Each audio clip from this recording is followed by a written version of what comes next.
A lot of people have been comparing this president to Jimmy Carter, dealing with inflation and a slowing economy. But the more accurate description, at least, might be in terms of expectations and trying to sell people on the notion that things aren't that bad. George Bush Sr., not in a disparaging way, but the irony was for the former president, he was looking at an economy that was indeed turning around in the final months of his presidential run.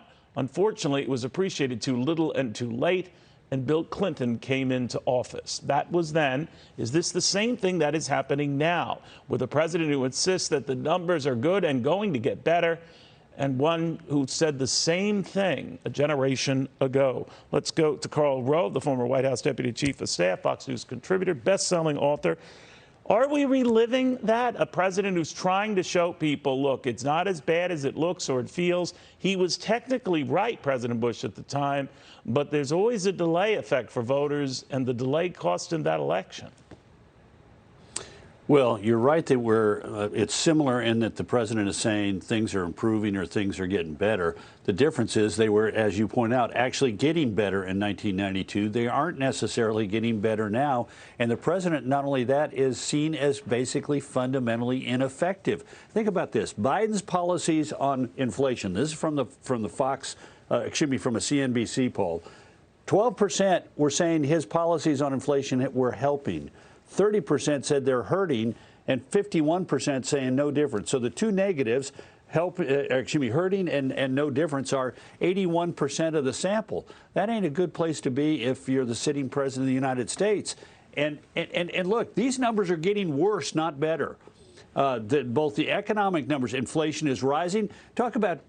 Remember, we were told how transitory it was going to be. This is just a passing phase. So his credibility in saying now, oh, we're not going to find ourselves in a recession, a little strained. That's why on the overall economy, it's at 31% approve. He's losing about a quarter of all Democrats on that issue, and 68% disapprove. And on inflation, 25-73, he's losing almost a solid plurality of Democrats.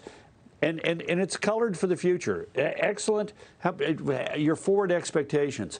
17% say they think the economy is excellent or good. And 84% say it's only fair or poor. Now, I know that adds up to 101, but that's rounding errors. I mean, rounding up. But you know, that's a terrible place to be. And what are they doing to change those perceptions and to look like they're solidly on track? They can't. You know, so then it comes back to when you tell people, even let's say you're technically accurate, that we might dodge a recession, that the number that comes out on Thursday might be mildly positive, thereby missing the two back-to-back quarter contraction that would classically define a recession. But if people feel it and are saying it, and consumer sentiment numbers are multi-decade lows, and Walmart is indicating the shopper's clearly pinched and is ratcheting down its own numbers, does it actually tick off voters when they hear that? I think it does. And remember, the voters are first and foremost concerned about something that they're having interaction with virtually every day. When they go to the grocery, when they go to the store, when they go to the gas pump, they're paying significantly higher prices than they were paying a year ago or 2 years ago. That's what's driving the main angst in this economy. It's not, is the economy growing? Sure, they work in businesses. They know their challenges, supply chain challenges, their recovery from COVID, you know, getting the right equipment and the right things to get things done, finding enough good workers. They get that. But the thing that is driving this number more than anything else is the feeling that the prices they're paying at the pump, at the grocery store, at the department store are growing beyond their ability to catch up. And we see this in the numbers. We have a recession underway. It's a wage recession where the wages of Americans are not keeping up at all with the costs that they're paying on every single day that they happen to buy something or try and buy something. You know, I'm also curious, Karl. They say if for a fall election, it's what things were like in July or August, something like that. I wonder if that applies to midterms as well. So if the administration is arguing, and the hope has been that the decline in gas prices continues, spills over into food, has not yet, by the way, then it'll be just in time for the midterms. But a lot of people's impressions are solidified by how they're feeling and doing, kind of like now, right? Oh, I agree with you totally. In fact, I think it's June and July is when this sort of settles in. And again, the rhetoric sometimes boomerangs. The administration is out there saying, oh, look at it. We've had 40 days or 45 days where we've had a penny a day drop.